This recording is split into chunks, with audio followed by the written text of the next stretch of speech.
우리는 지난 1월부터 주일마다 성전에 올라가는 노래라고 이름 붙여진 특별한 시편들을 함께 묵상하고 있습니다.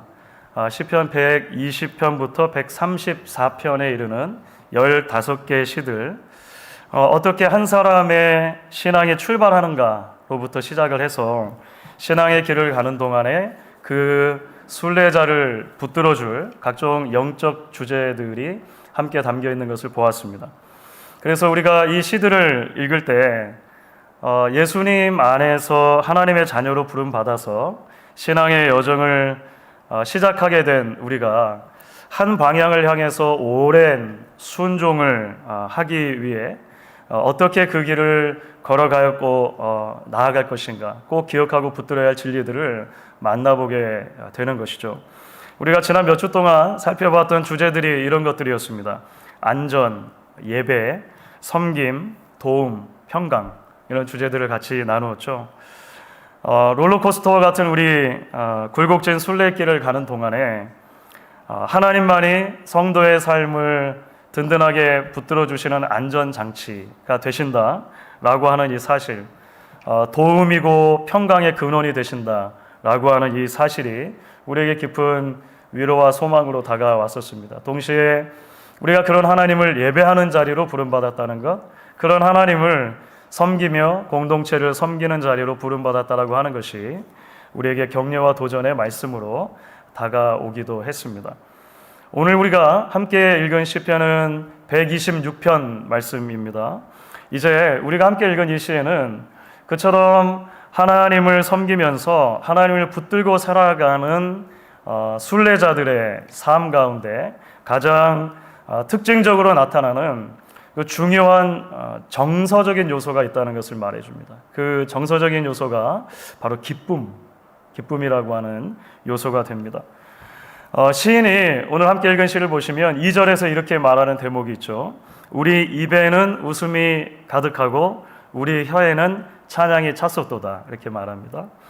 3절에도 우리는 기쁘도다, 이렇게 시인이 말하는 대목이 있죠.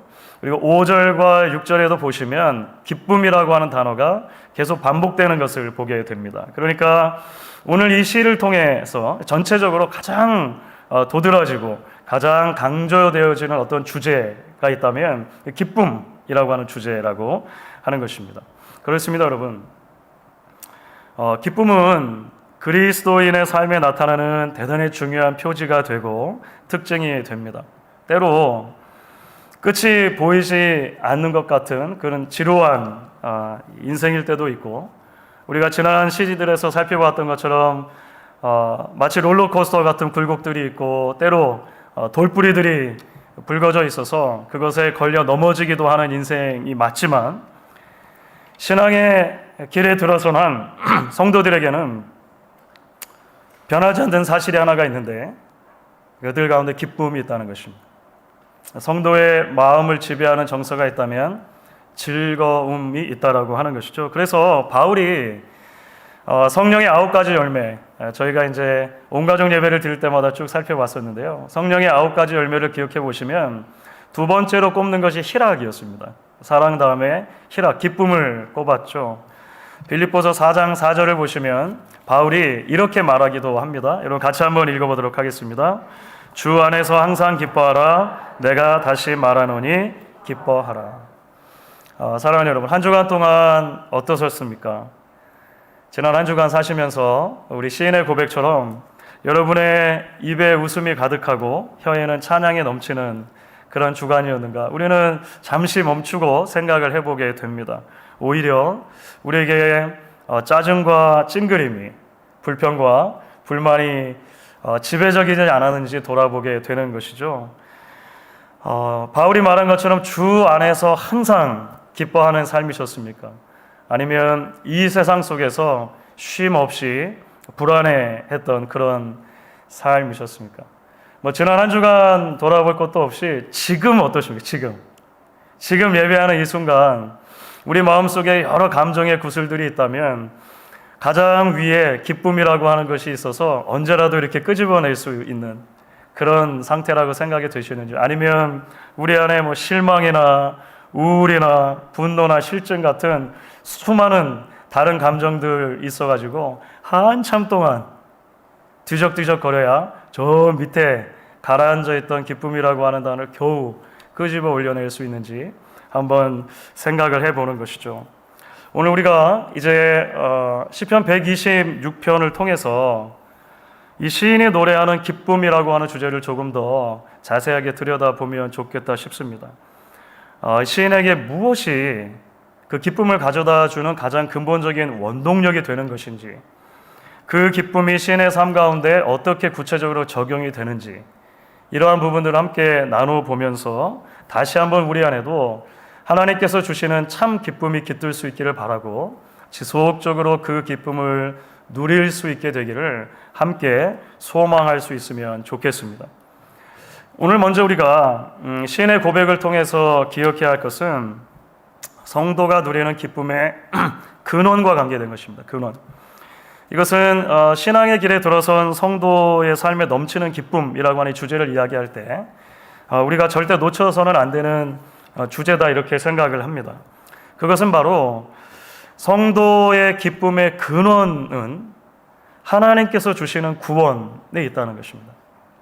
그러니까 성도의 기쁨의 가장 근본적인 근원이 있다면, 원인이 있다면 하나님께서 주시는 구원의 사건에 있다고 하는 것입니다. 사실 오늘 시는 구체적인 역사적인 배경을 가지고 있다, 보통 그렇게 학자들이 이야기를 합니다. 시편 126편의 그 역사적인 배경은 무엇이냐면 이스라엘 백성들이 그들의 죄악 때문에 나라를 빼앗기는 일이 있었죠. 그래서 바벨론의 포로로 끌려가는 그 포로기를 겪게 됩니다. 오랜 시간 포로기를 겪은 다음에 그 포로 시기가 끝나고 다시 돌아오게 되는 과정이 이 시의 배경이다, 이렇게 이야기를 할 수가 있습니다. 언제 끝날지 모르던 그 참혹했던 포로 시기가 갑자기 끝났습니다. 그러니까 이스라엘 역사에서 굉장히 흥미로운 장면인데요, 갑자기 끝납니다. 다시 말하면 이스라엘 민족들이 민족을 해방시키기 위해서 스스로 막 힘을 키우고 그런 게 아니었습니다. 사실 스스로 막 독립운동을 열심히 하고 이런 것도 아니었다라고 하는 것이죠. 그냥 어느 날 자신들을 잡아갔던 강대국이었던 바벨론이 망해요.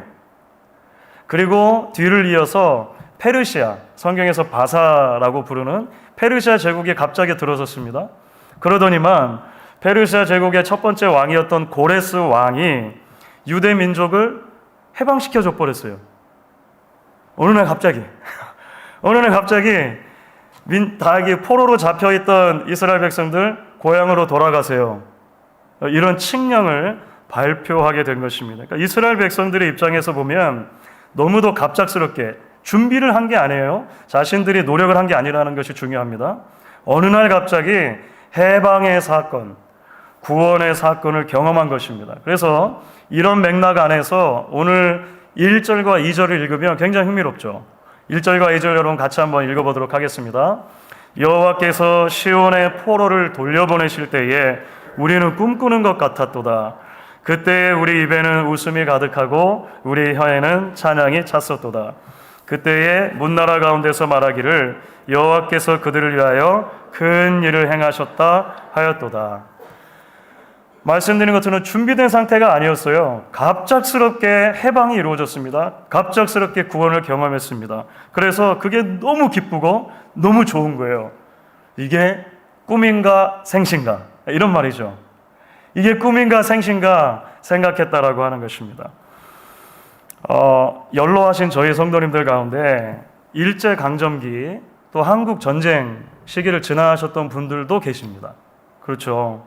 그 시절을 경험한 역사의 산 증인들께 오늘 말씀이 어쩌면 조금은 실감나게 다가오실 수도 있다 생각이 듭니다. 그러니까 천년 만년 우리나라를 지배할 것만 같았던 일본이 갑자기 연합군에게 항복하죠. 그러니까 우리가 다 준비되어 있던 상태가 아니었는데 갑자기 천황이 항복 이렇게 발표를 하고 나도 사람이다 막 이렇게 발표하고 하는 일이 있었던 거예요. 만약에 그 시기를 지나셨던 성도님들이 계시다면 여러분 어떤 감정의 상태를 느끼셨습니까? 수많은 생명을 앗아갔던 동족 간의 정쟁이 갑자기 끝나죠. 휴전이 이루어집니다. 그 강대국들 사이에 조약을 맺어가지고 자 이제 휴전 이렇게 해버렸단 말이에요. 여러분 마음이 어떠셨습니까? 뭐 꿈인가 생신가 하는 분들도 계셨을 것 같아요. 직접 제가 들은 이야기로는 해방이 되고 나서 며칠 동안을 마치 구름 위를 걷는 것 같았다라고 말씀하셨던 그 장로님도 계셨어요. 이게 진짜 꿈인가 생신가 그런 마음이 막 있었다라고 하는 것이죠. 뭐 저로서는 저는 전후 세대니까 저로서는 뭐 그 기분을 완전히 다 짐작할 수 없지만 상상하는 것만으로도 뭐 가슴이 설레는 그런 일인 것 같습니다. 사랑하는 여러분, 그렇습니다. 오늘 시인이 말하려고 하는 게 바로 그런 거죠. 성도가 누리는 기쁨의 가장 근본적인 원인이 있다면 무엇인가? 그것은 하나님이 주시는 구원이라는 것입니다. 그런데 그 하나님의 구원이라고 하는 것은 본질적으로 우리가 준비된 상태에서 주어지는 것이 아니라 하나님의 은혜로 주어지는 것입니다. 그 하나님의 은혜로 주어지신 구원이 우리의 성도의 삶을 시작하게 하고 성도로서의 삶을 지탱하고 우리의 삶을 끝까지 완성해 주신다라고 하는 것이죠. 로마서 3장 23절 말씀에 바울이 이렇게 말하는 장면이 있죠. 우리가 잘 아는 말씀입니다. 같이 한번 읽어보겠습니다. 모든 사람이 죄를 범하였음에 하나님의 영광에 이르지 못하더니. 모든 사람이라고 하는 이 표현이 여러분 너무 무거운 표현 아닙니까? 그렇죠. 저는 이 모든 사람이라고 하는 말을 들으면 아주 촘촘하게 짜여진 그물이 생각이 나요. 그 어떤 것도 빠져나갈 수 없는 아주 촘촘한 그물 있잖아요. 저나 여러분이나 이 모든 사람이라고 하는 그물에 빠져나갈 수 있는 사람이 아무도 없는 거예요. 죄를 범해 하나님의 영광에 이르지 못하는 상태, 그대로 두면 심판받고 저주를 받아야 되는 상태에 있는 게 정상이라고 하는 것이죠. 놀랍게도 하나님께서 그 사람 사랑하기를 멈추지 않으시는 것입니다. 그 사람들을 포기하지 않으시는 거예요. 그래서 구원의 계획을 세우시고 구원의 약속을 주시게 됩니다. 신실하신 하나님께서 하나님의 때에 하나님의 방법으로 그 구원을 이루기 위해 아들을 보내주시죠. 그 아들 안에서 저와 여러분을 택해 주시고 구원해 주시고 하나님의 자녀다, 하나님의 백성이다 선포해 주시는 것입니다. 우리가 준비되어서 주어진 구원이 아닙니다. 우리가 열심히 노력해서 얻은 것이 아니라고 하는 것이죠. 그래서 모든 사람이 죄를 범해 하나님의 영광에 이르지 못했다라고 하는 선언 바로 직후에 로마서 3장 24절입니다. 바울이 이렇게 말합니다. 같이 한번 24절도 읽어보도록 하겠습니다. 그리스도 예수 안에 있는 속량으로 말미암아 하나님의 은혜로 값없이 의롭다 하심을 얻은 자 되었느니라. 아멘이죠. 유진 피터스 목사님이 이 대목을 설명하시면서 그래서 아주 흥미로운 표현을 쓰세요. 하나님의 은혜의 급습이라는 표현을 쓰십니다. 우리가 준비된 상태가 아닌 거예요. 우리가 스스로 노력해서 얻은 것이 아니라는 것입니다. 어느 날 하나님께서 우리에게 하나님의 은혜를 부어주시는 거예요.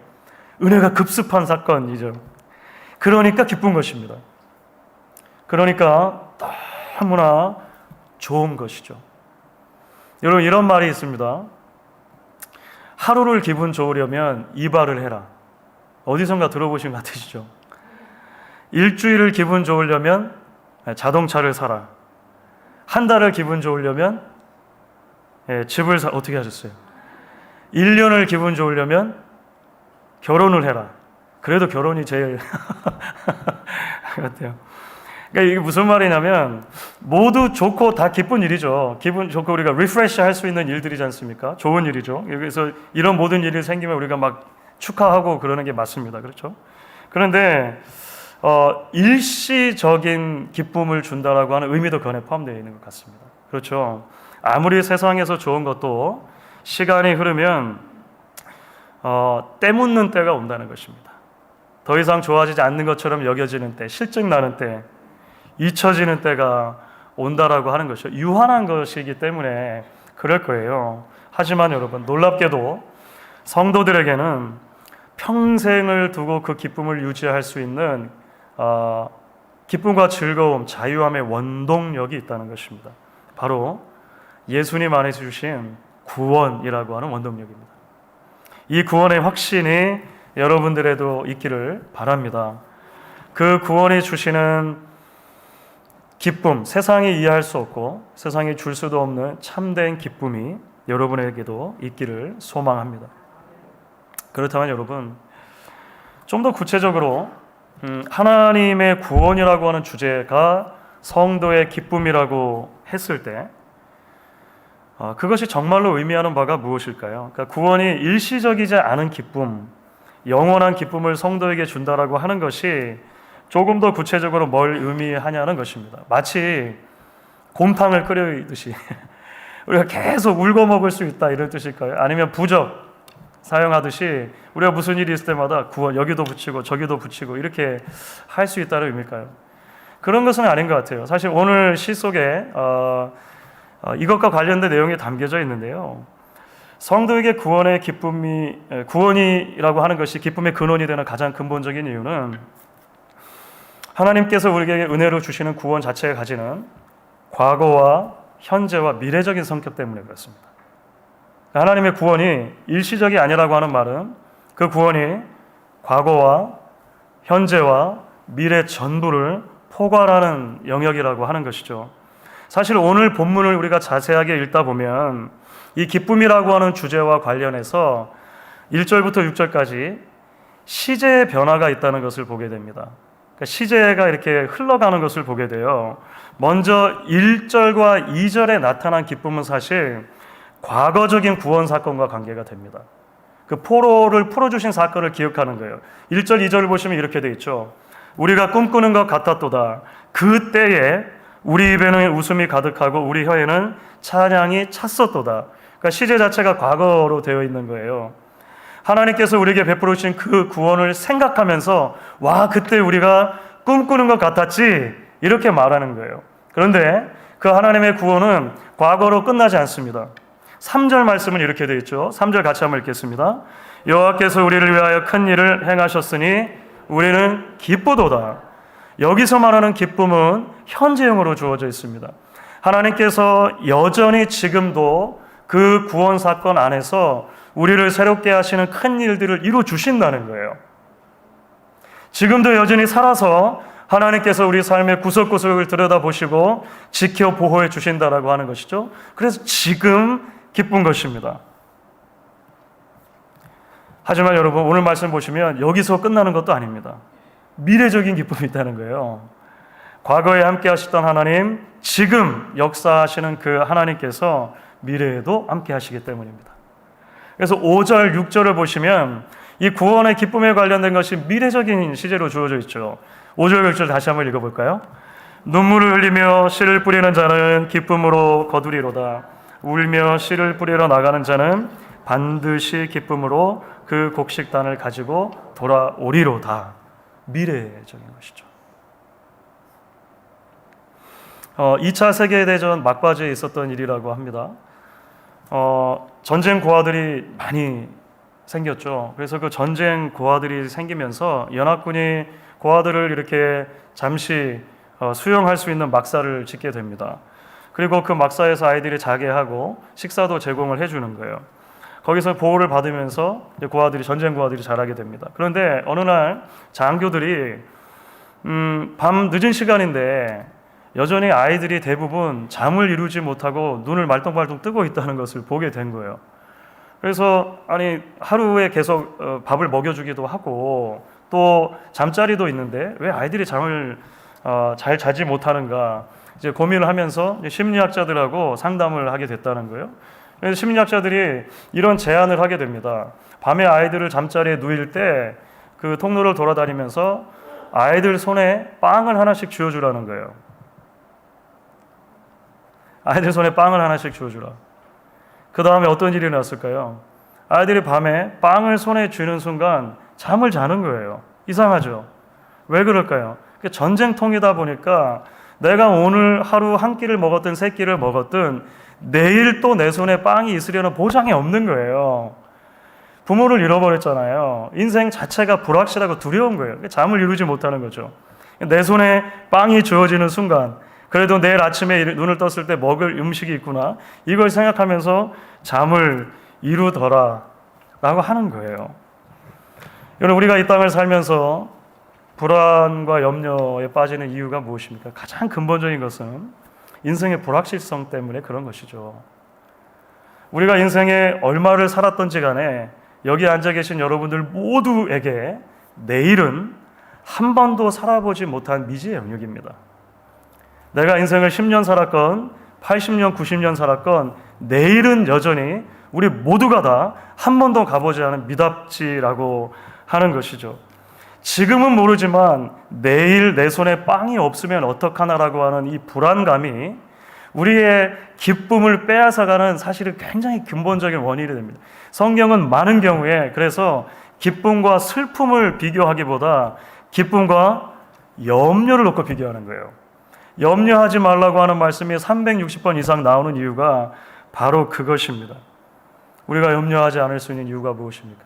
하나님이 변하지 않으시기 때문에 그렇습니다. 하나님이 어제나 오늘이나 영원토록 동일하신 하나님이고 그 하나님께서 우리에게 구원을 주시고 구원을 약속하셨기 때문이라고 하는 것이죠. 성경은 그래서 곳곳에 이런 약속들로 넘쳐나는 거예요. 빌립보서 1장 6절입니다. 너희 안에 착한 일을 시작하신 이가 그리스도 예수의 날까지 이루실 줄을 우리는 확신하노라. 하나님이 시작하신 것을 우리가 이루는 게 아니에요. 하나님이 시작하셨고 끝까지 하나님이 이루어 주신다는 것입니다. 우리가 잘 알고 사랑하는 로마서 8장 38절 39절 말씀입니다. 같이 한번 읽겠습니다. 내가 확신하노니 사망이나 생명이나 천사들이나 권세자들이나 현재일이나 장래일이나 높음이나 깊음이나 다른 어떤 피조물이라도 우리를 우리 주 그리스도 예수 안에 있는 하나님의 사랑에서 끊을 수 없으니라. 아멘. 아멘이죠. 그렇기 때문에 사랑하는 여러분, 하나님의 구원을 기억함으로 성도가 누리는 기쁨을 생각할 때 우리는 그 기쁨이 눈물 골짜기 한가운데를 지나면서도 믿음으로 누릴 수 있는 기쁨이라고 하는 사실을 다시 한번 기억하게 됩니다. 오늘 찬양대가 말해 주신 것처럼, 찬양해 주신 것처럼 우리 삶에 여러 다양한 국면들이 있지 않습니까? 기쁨과 슬픔, 웃음과 눈물, 높음과 낮음이 공존하는 것이 우리 삶이 맞습니다. 성경은 한 번도 성도의 삶에 있는 눈물의 실체를 대수롭지 않게 여기거나 그것을 그저 덮어두라고만 말하지 않습니다.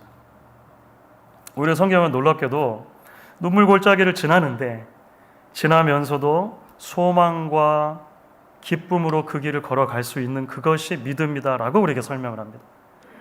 시편 84편 5절과 6절입니다.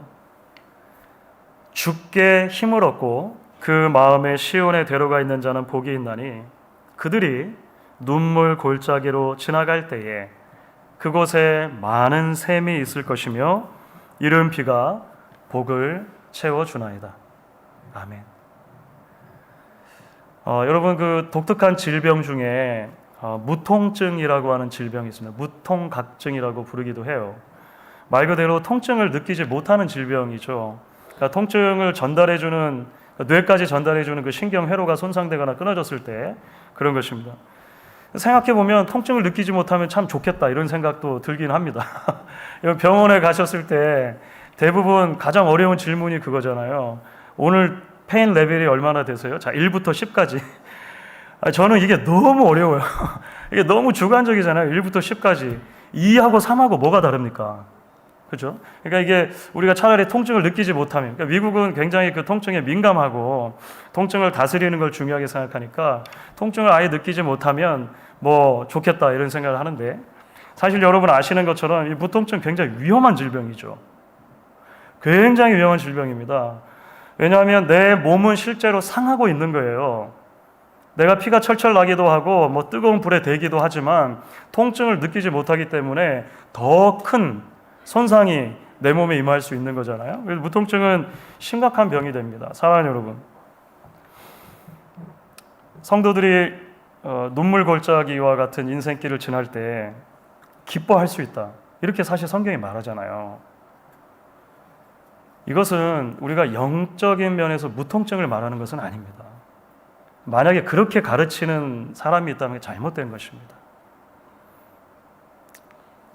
그렇게 가르치는 신앙은 현실을 자꾸 외면하려고 하는 과도한 신비주의적인 신앙이 될 수가 있어요.